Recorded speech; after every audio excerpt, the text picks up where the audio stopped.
Harvest time tayo mga kamag. Good morning. Good morning. Welcome to YouTube channel.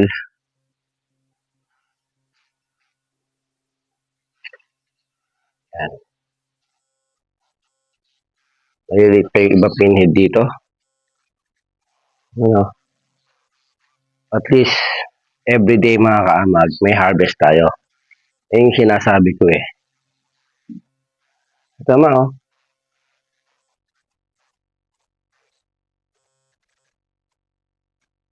Doon sa kabilang pan mga kaamag marami tayo makukuha doon.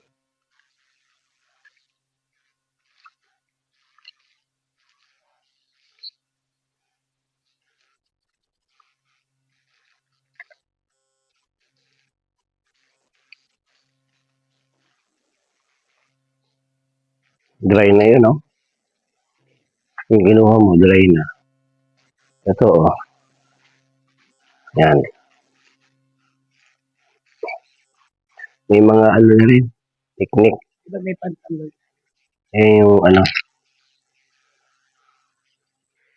Yan yung fruit fly. Fruit fly ng mushroom mga kaamag.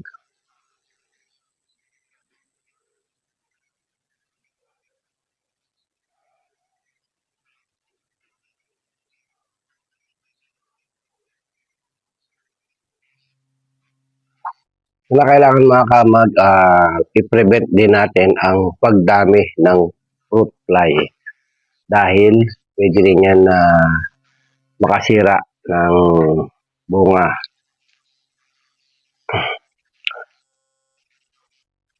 Ang prevention natin dyan mga kamag, para maiwasan natin ang pagdami, panatilihin nating malinis ang loob ng growing house at panatilihin natin na malinis yung mga nguso ng ating fruiting bags mga kamag. Baka meron diyang mga nabubulok, yun ang pwede nilang gawing bahay mga kamag. Yan. Pagkatapos, pwede po kayo bumili nung Baygon, yung madikit. Doon sila lalapit yung mga yun doon. Hindi natin alam kung ano lasa ng Baygon na yun. Matamis siguro yun. Kaya lalapitan nila yun. Pag dikit nila doon, hindi na sila makakaalis, mga kamag. Yun lang ang pwede nating gawing prevention, mga kamag. Wag kayong spray ng anumang chemical o pamatay insekto. Wag po kayong gagamit ng gano'n dahil makaka-epekto po yon sa ating growing house. Alright mga kamag, punta tayo sa kabilang growing house natin, doon sa inuupahan natin mga kamag.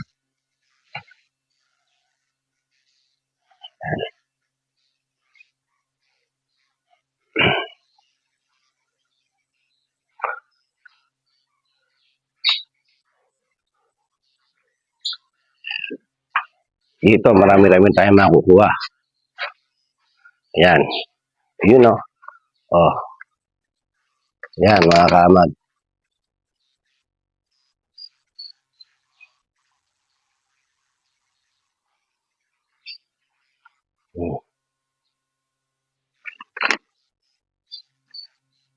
Ganda lang ano, bilog na bilog oh. Ayan.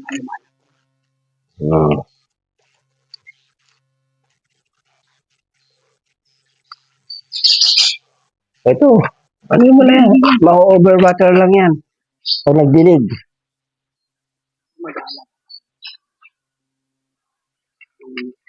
Yung pwede.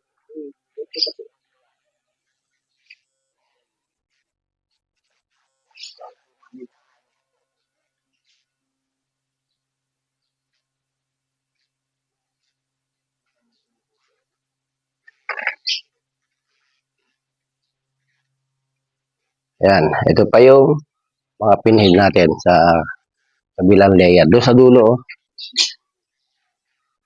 Kaya lang, ang design ng growing house na to mga kamag, kung mapapansin nyo, makipot. Makipot yung kanyang design at bababa yung kanyang bubong.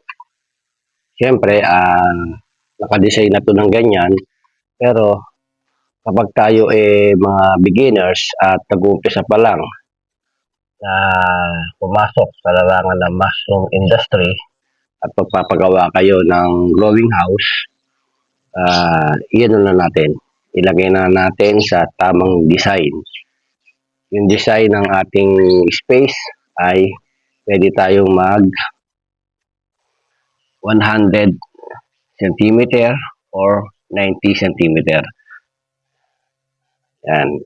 Para mas maalwan tayo makakapasok.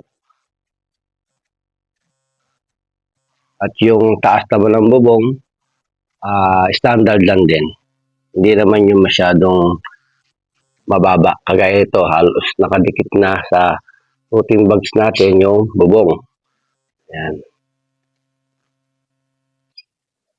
May iraman kasi tayo mga kamag kapag ganyan ng design, lalo na kapag summer, mapapansin nyo yung alinsangan sobra.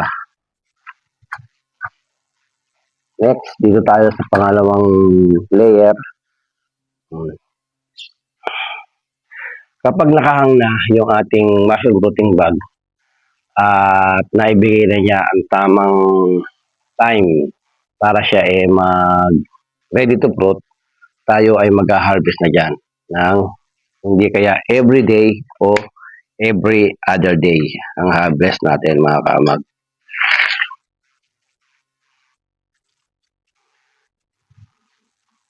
Kapag inalagaan natin ng maayos, yung inaalagaan natin na patubuan ng kamote, marami tayong ma-harvest. Yan.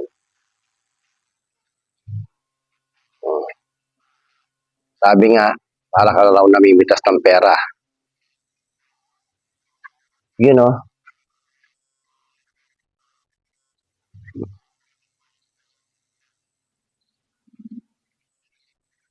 Yan. Ito,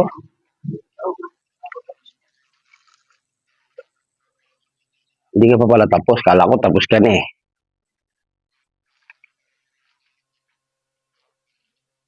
Ito. Dito pa ako eh. Hindi ka pa pala tapos. Ano ba naman? Ganyan.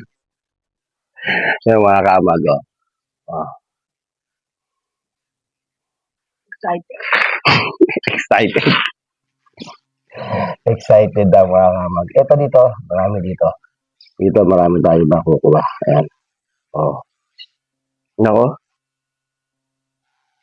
Nag-ahang yung cellphone ko .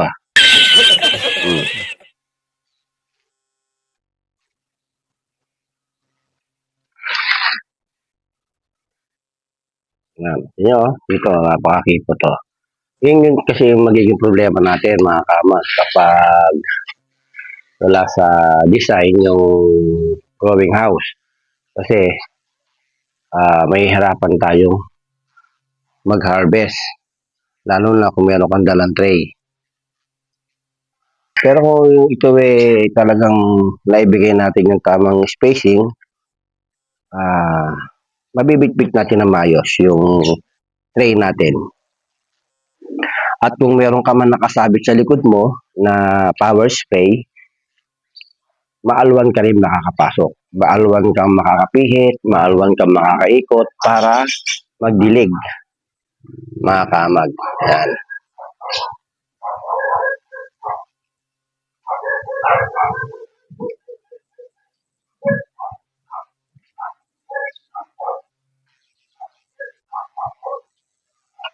Yan o.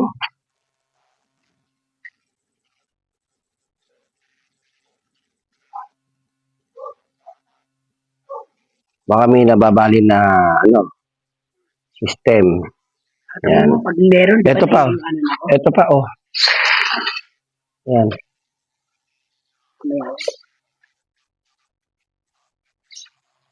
Puno na yung tray mo . Pasili pa lang. Ano? Pasili. Ito. Yan, isa lang oh. Yan. Ang galing mo. Ay. Marunong ka pa. Okay, ano ka. Bubuka siya, bubuka yan. Ito. Yan, iwanan ko yan. Yan mga kamag, kapag nag-harvest kayo, makikita niya naman kung pwede na siyang harvested.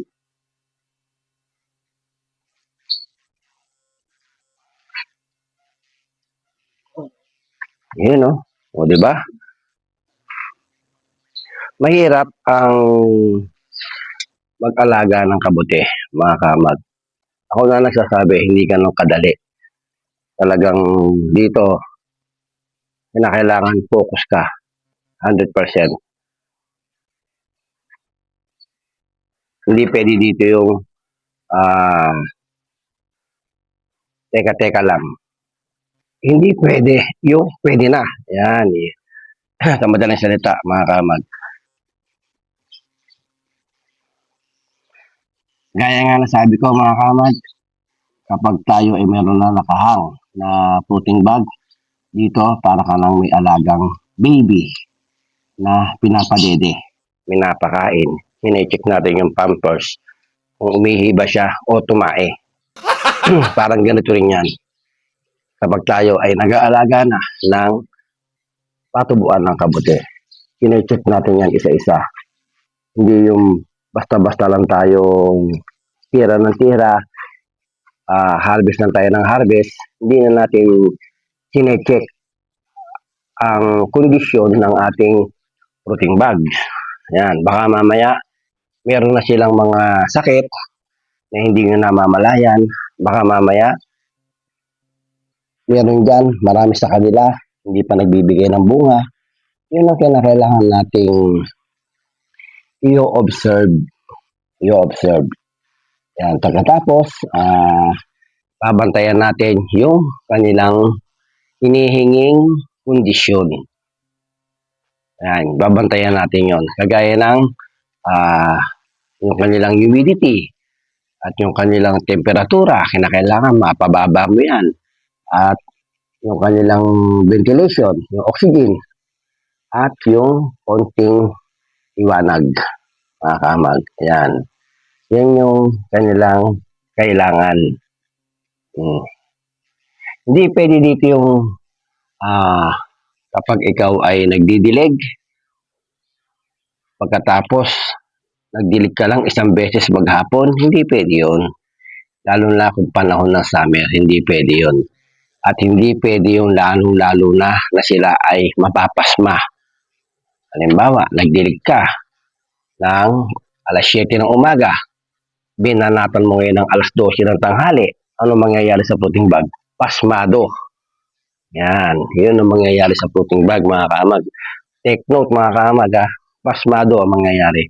Kaya kailangan ilagay natin sa tamang oras yung pag-aalaga. Orasan natin yan. Orasan natin yan. Kinakailangan ikaw na mismo na caretaker, hindi ka mapakali. Hindi ka masaya kapag hindi mo napapasok ang growing house. Yan. Kinakailangan everyday happy kapag meron kang alagang fruiting bag o isa kang caretaker. Yan. Isa kang caretaker, mga kamag, huwag mong sabihin sa sarili mo na isa ka lamang caretaker. Dapat ariin mo parang sa'yo yan. Ibigay mo ang tamang malasakit, pagmamahal, at tamang pag-aalaga. Yan lang. Ganun lang, mga kamag. Yan. Para tuloy-tuloy ang blessing.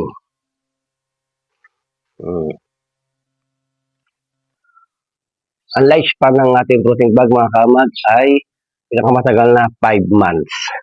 Pero kapag tayo ay nagtapon, minsan nag-dispose tayo ng 6 months, meron pa rin. Kaya lang, paunti-unti na yun. Mangilan-ngilan na lang. Alright, mga kamag, good morning.